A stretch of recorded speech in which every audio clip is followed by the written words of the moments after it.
Hi, I'm Juliana. Okay, Juliana Jumain, and I'm from MDIS College. So what we're going to cover today, we're going to talk about how to speak confidently and finding the courage in you to unlock your success. Okay, whether it comes to oral examination, project presentations, scholarship interviews, job interviews, day one at work, okay, it's actually very normal for you to actually feel nervous. In fact, at MDIS College, our O-level students, the students who are sitting for the O-levels, they'll be sitting for the oral examination. So it is important for the students to feel confident when they present their ideas, when they talk to the examiners. And the confidence, okay, it shows how they are able to put their ideas together and make sure that everything falls in place and they're able to converse with the examiners. Same for the adults or even post-tertiary education. When you have projects, okay, when you go for scholarship interviews, even the A-level students that we have in MDIS College, when they go for interviews, they need to make sure that they are prepared for the interviews. And for the rest of us, even for job interviews, okay, we need to make sure we are able to impress our potential bosses. All right, we look at the benefits of confidence, of showing confidence and speaking confidently. Okay, first, it will help you with your career advancement.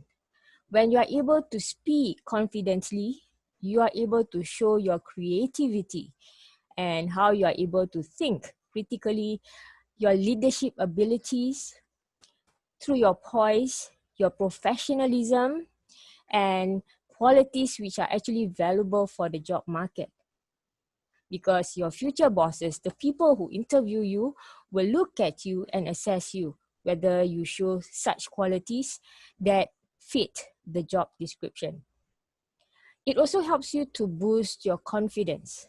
Okay, your confidence level will grow over time.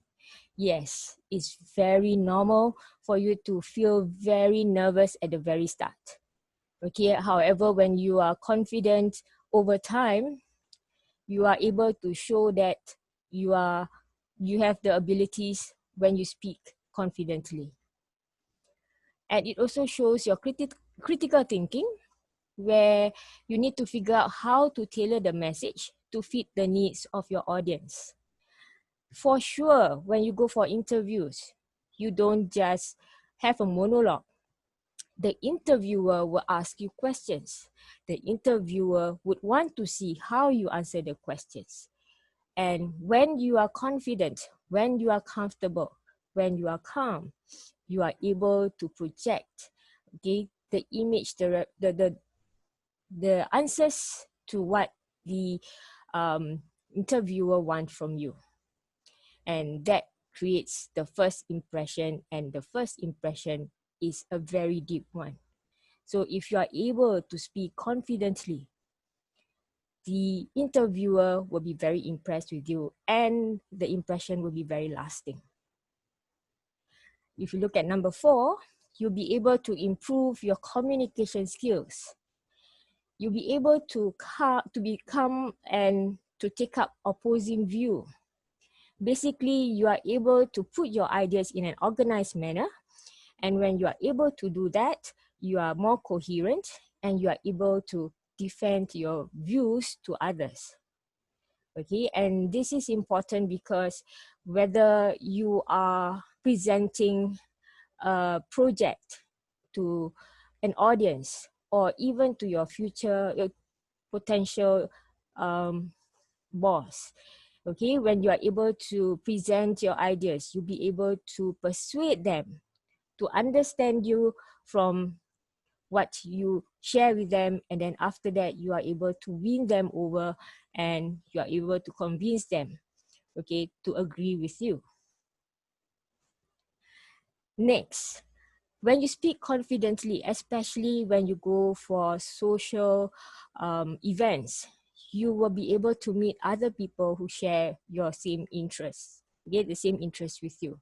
So when you are able to do that, you are able to come up with words that require you to show that these interests are for real and you are able to converse, okay, in a dialogue, in a conversation, and it's not just a monologue.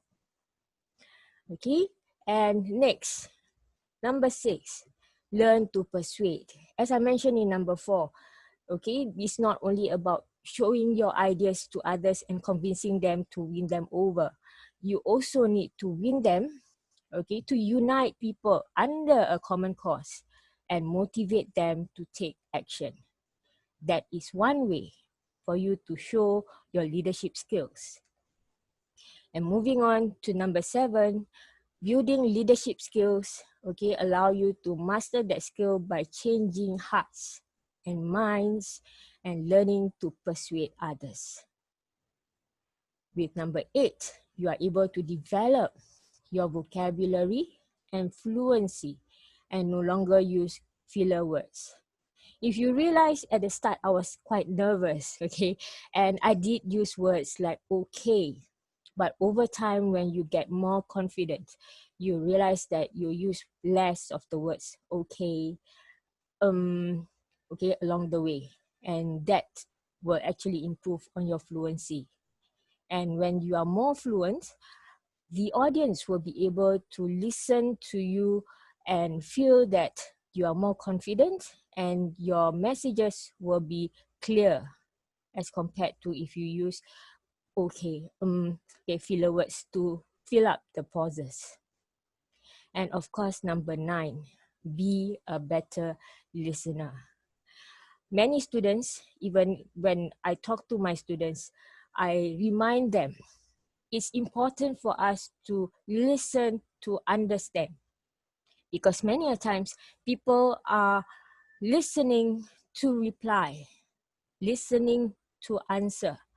When that happens, okay, you realize that the conversation is no longer a two-way because you are ready to reply and you are actually filtering the words that you listen to and you reply fast without understanding what the audience wants. Okay, so this is one that you really need to remember. Even my O-level students, whether A-level students, okay, I told them you need to listen to the whole message, not just a few words and you are ready to answer. Because when you answer impromptu without listening to the whole message, you realize that you may misunderstand the message and you give a different answer, which is actually not as expected from the point of view of the interviewer. Okay, there are ways to do this. Like I said, it's very normal for people to feel nervous, and it's very important for us to make sure that we get things through. We complete the interview. And at the end of it, it's not just about completing the interview, to make sure that we are able to project that positive impression on the interviewer. So first, you need to plan what you want to say. It's important for you to organize your thoughts, to make sure what you want to relay, the message that you want to relay to your audience, okay, gets through positively and clearly. And this also prevents you from rushing through your points. As you can see at the bottom, okay, we have PEEL. This is what the students, especially those who are taking their O-levels, okay, at MDIS College, they are taught to use PEEL. First is the point. So they will mention one point at a time. They will say, take an opinion and mention the point, make a statement. Then they need to explain what they meant when they make a certain point. And to give a concrete example is to actually to show that their point is valid. Anybody can make a statement. I can make a statement, you can make a statement, but at the end of it, our statement, our explanation will not be valid without an example. And the last part, the link. This is also quite important because it helps your audience to bring back your point to the main topic that you were talking about. Well, why you need to plan? I must mention that when you take English language, for example, there's a need for you to write in English and you need to take the oral communication exam, okay? So the thing is that the difference between the two, for writing, you actually have more time to actually organize your points. Point number 1, point number 2, point number 3, you can change the places, you can move the sequence, but when it comes to speaking, it's not so easy because you need to speak, okay, and share your ideas on the spot. And if you rush through your points, you realize that your audience will get your ideas mixed up as well because they cannot follow your train of thoughts. Okay, excuse me. Okay, sorry. Moving on. Hold on.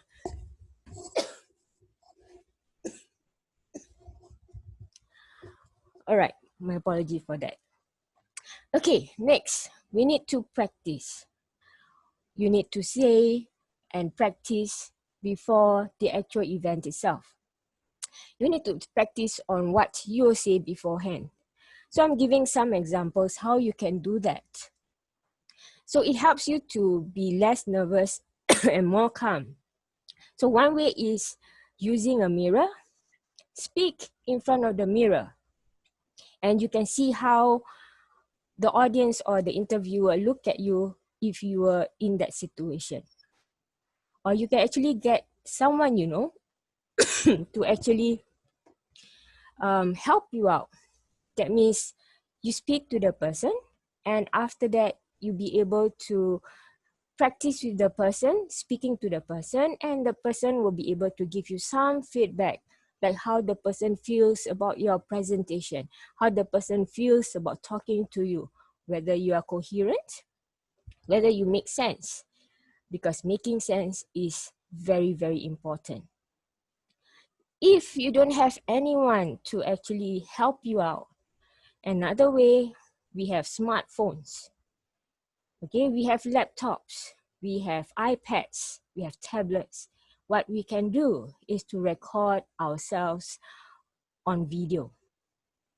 When you record yourself on video, you realize that after that you will be able to watch for yourself how you speak. You'll be able to see for yourself. Are you looking authentic? Are you looking very nervous? Do you make sense?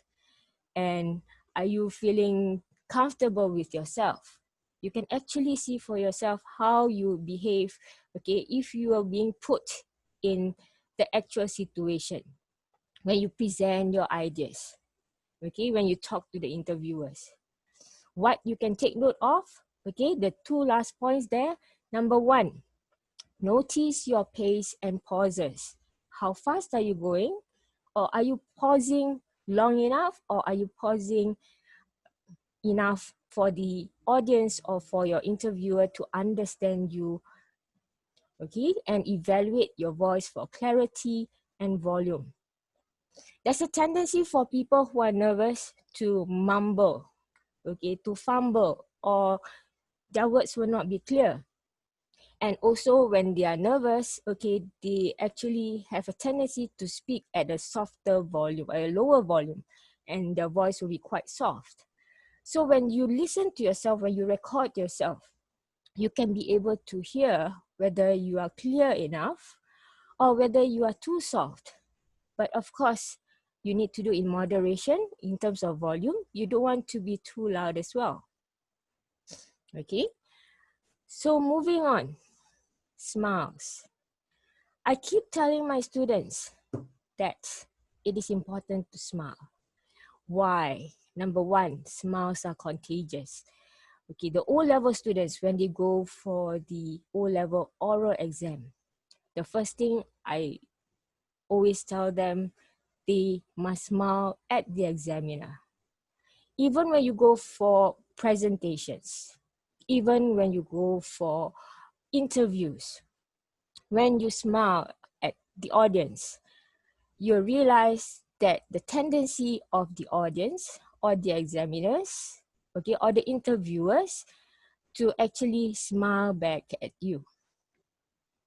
And when that happens, okay, you smile, it helps you to relax. And not only you, the audience, your interviewer, the examiners will automatically feel more relaxed as well. And you realize that the situation will be less tense. Okay, and when that happens, automatically your voice will become more pleasant to listen to, and it shows your confidence. Why? Because basically you will appear friendly to others. You will appear to be approachable, and you are very composed. Okay? When you are nervous, actually your interviewer, your audience will be able to pick that up just by looking at you. So same like the previous point, practice. That means not only practice speaking in front of the mirror, you may want to practice smiling in front of the mirror to relax.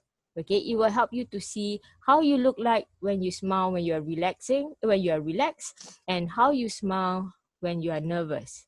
So when you practice that smile where you are more relaxed, okay, when it comes to the actual situation, you'll not have a mirror in front of you, okay, but you'll be able to feel how you smile in an authentic manner, in a sincere manner to the audience.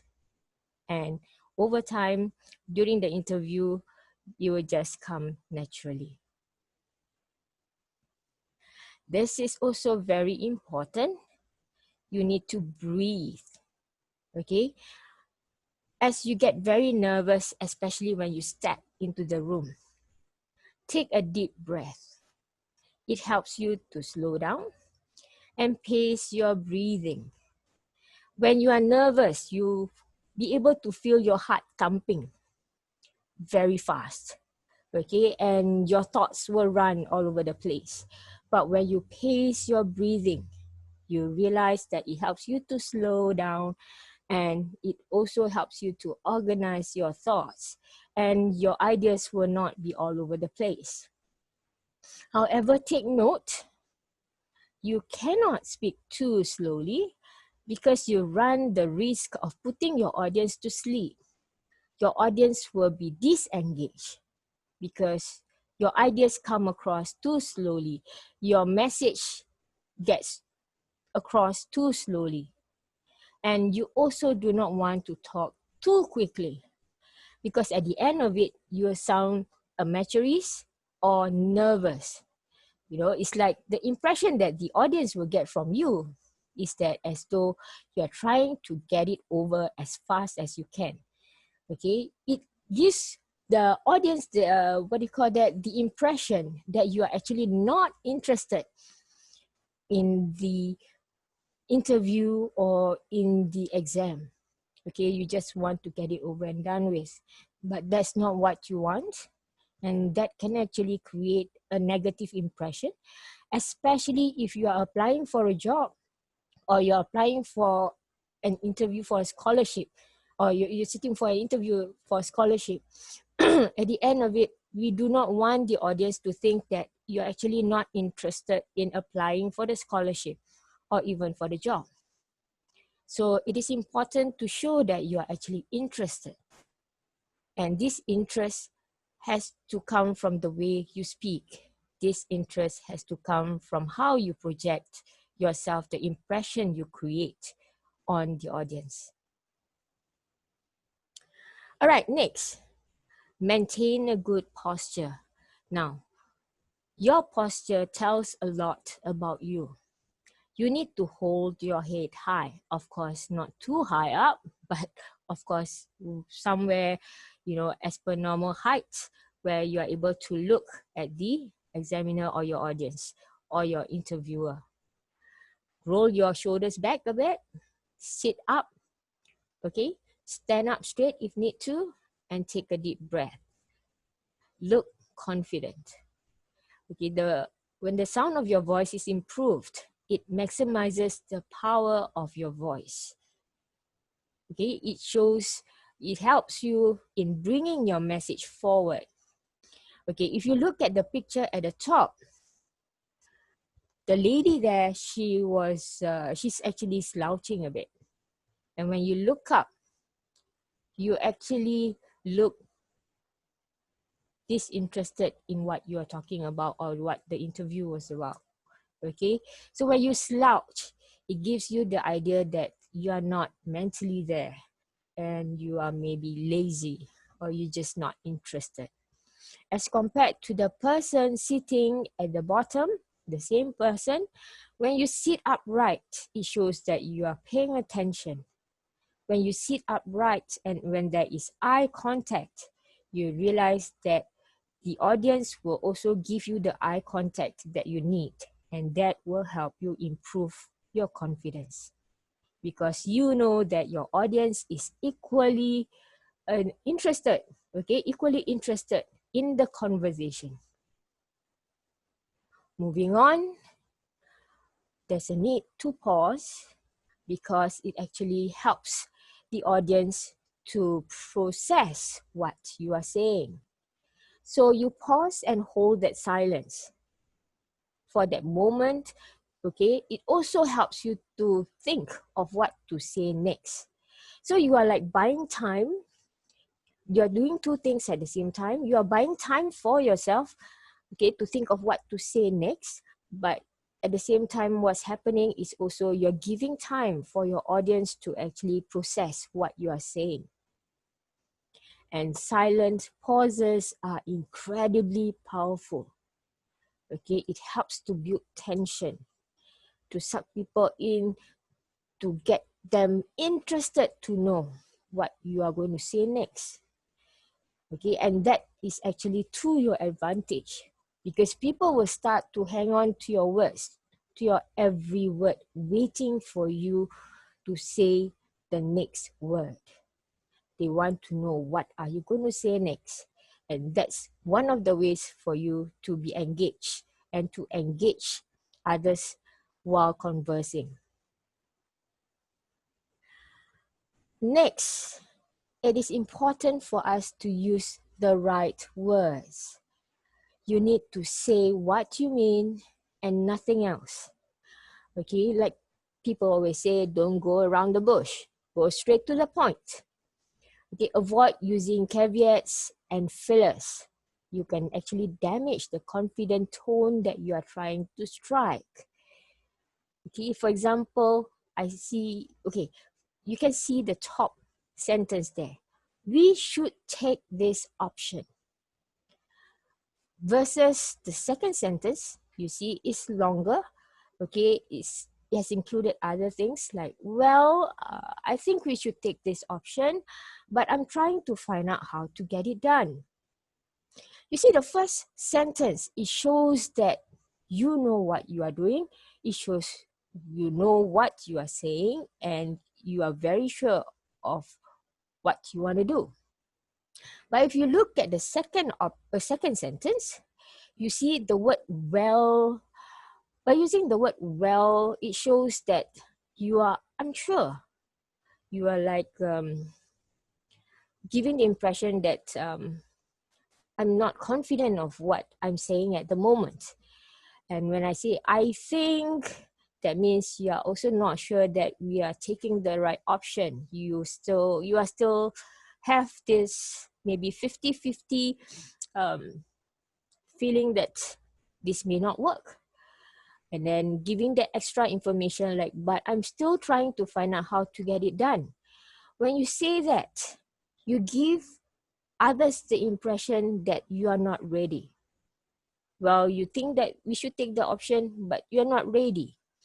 So you need to go back to what you want to say and the message you want to get across. If you feel that you're confident of what you are saying and you know that the message that you are sending, that you are very sure that it's going to be a success, keep it short, go straight to the point.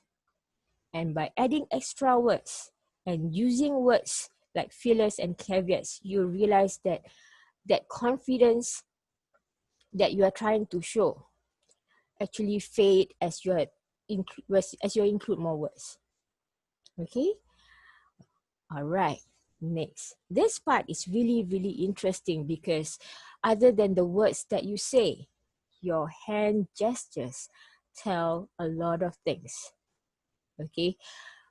You are encouraged to use a variety of gestures. Basically, the audience perceive speakers to have more positive traits, such as warmth and energy. When you use hand gestures, okay, it shows that you are authentic, that you are engrossed in what you're talking about, and you are being engaged and interested. It's actually a good way to communicate your excitement and knowledge about the topic. And when this helps, okay, this basically helps you to be more engaged with your audience. All right. So I'm going to show you a video, okay, what to do with your hands during a job interview. Okay. Yes, you are nervous, but the thing is, other than talking, what can you do with your hands when you present? What can you do with your hands to actually create a greater impact in your presentation or your interview?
Whoops.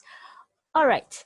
As you can see, okay, based on the video earlier, the use of hand gestures is very important. How you put your hands, okay, at the interview, for example. First thing, I know that every one of us will get nervous. So what we need to do first, if we feel that we are nervous, one, always keep your fingers together in front of you. Okay, this will help you to calm down, okay, so that your hands will not be all over. And also, as mentioned earlier, do not put your hands away from the table beside you.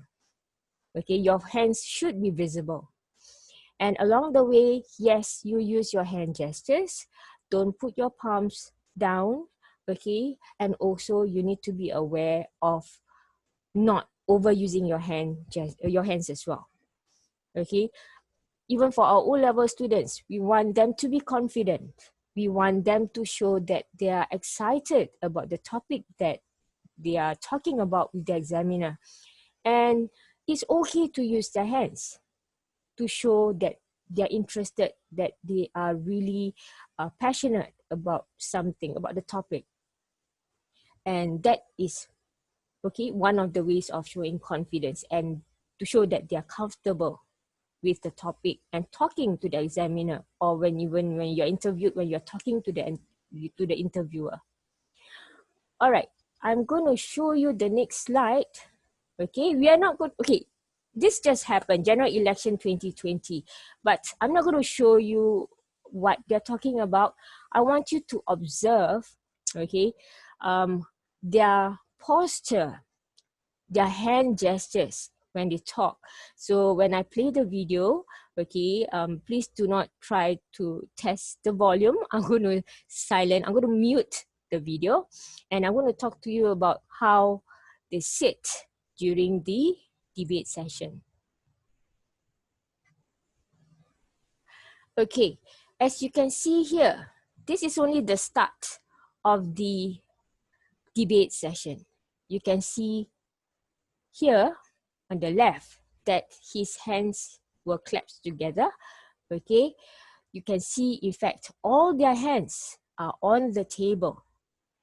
Okay, so at the start, when you are nervous, or you're while waiting, you don't want to show that you are fidgety, keep your hands on the table and don't move them so much. All right. Then later on, when you realize that they start speaking, for example, okay, you can see that here he starts moving his hands. Dr. Balakrishnan, okay, he starts moving his hands to show his points, to be more effective in making sure that his message gets across. And you look at the eye contact, you see that he looks at James. He looks at James in such a way that he wants to make sure that James understands where he's coming from. Okay, and you see James is holding his fingers, okay, his hands together. Okay, and now he starts talking. You can see that his hands start moving as well. All right, and you see the difference between, if you were to keep your hands together, okay, it becomes inanimate. And if you were to compare when they start talking and moving their hands, okay, the conversation gets more interesting. All right, so go back. If you want to prepare for interview, for the oral examination, go and record yourself. Go and see for yourself how you respond, okay, during an interview, especially when a question is being asked. All right, let's carry on. Here, what's important is to actually make a positive impression. Okay, because the impression will last for a very, very long time. So how to make a positive impression? Okay, as you can see here, you need to practice common questions. What the O-level students are being asked to do. Get the 10-year series, get the questions. Why? Because basically the questions are always asking very similar topics. Even for interviewers, adults, the interviewers are always asking about common questions. What's your weakness? What is your strength? So how do you see yourself in the next 5 years? So before you go for the interview, for example, know your job scope well, the job scope that you are applying for, the job scope, basically get ready also to ask questions. So this is how you plan before you go for an interview. Second, it's important for you to dress appropriately. I would advise you to prepare your attire the day before. Why? I will also advise you to try out or try on the clothes the day before, because at the end of it, during the interview of the students during the O-levels, you want to feel comfortable. When you look comfortable, you will look confident. And after that, you have one less thing to think of, one fewer thing to think of. You can just focus on what you need to say. Next, arrive slightly earlier. It is important for you to arrive slightly earlier because it gives you time to calm yourself down. It gives you time to put your thoughts together. When you come late or you come just on time, you will have no time to actually keep yourself composed. So always just come slightly earlier. Anyway, there's no harm in coming earlier. Next, enter a room confidently. As earlier mentioned, okay, you need to stand up straight, walk in a confident manner, sit in a confident manner, and show that you look confident and ready for the interview and ready to engage the examiner or your interviewer. Smile, and hopefully automatically your audience smiles at you as well. And take a deep breath before you start. This is the part where you start after you are seated. Okay, or you meet the person and make that direct engagement. First, offer a firm handshake. Of course, not too firm that, you can be actually intimidating the other person. So the thing is a firm handshake and not a loose handshake too, because a loose handshake will actually show that you are very nervous. You need to treat everyone you encounter with respect, whether it's a janitor, whether it's the receptionist, whether it's the manager, whether it's the director. Whoever you meet, you must show respect because it shows the character in you that you respect other people. Show your enthusiasm. Of course, you want to show that you are engaged, that you are interested. So the thing is also, as you continue with the interview or the presentation or the exam, keep calm. Breathe, use pauses, and slow down. Keep your answers concise and focused, okay, so that the audience also feel or their thoughts will also be focused as well. And always be humble and thank your audience. So, are you ready to move forward for a better new you?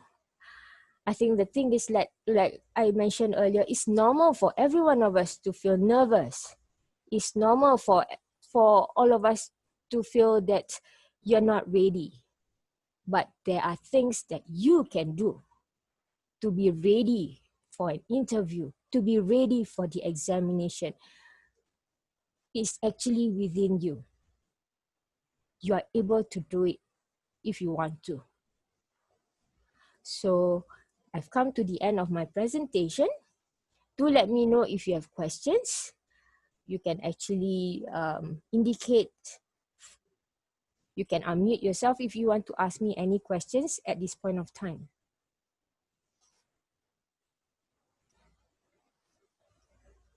So far, any question?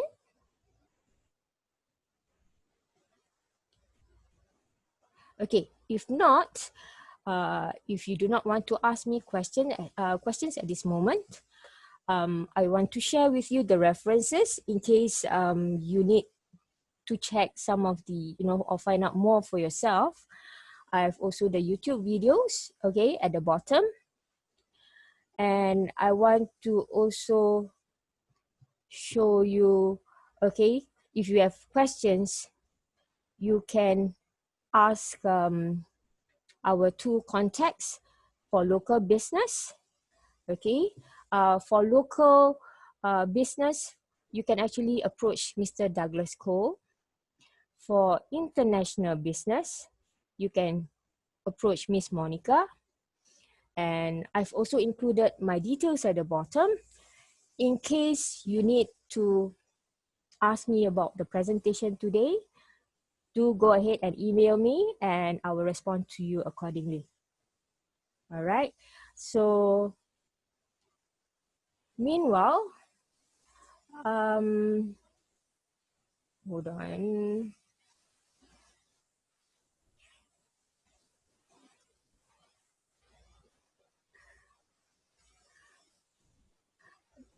Okay, so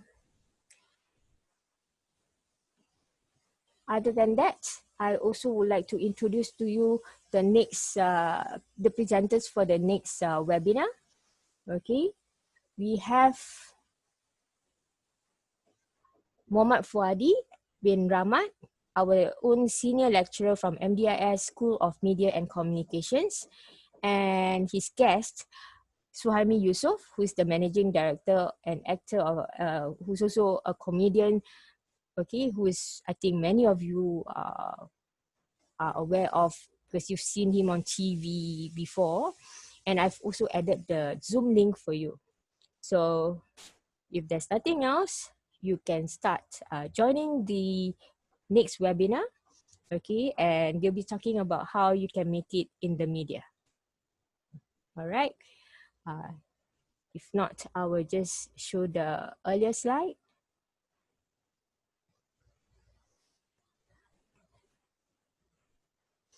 And I want to thank you for joining me today.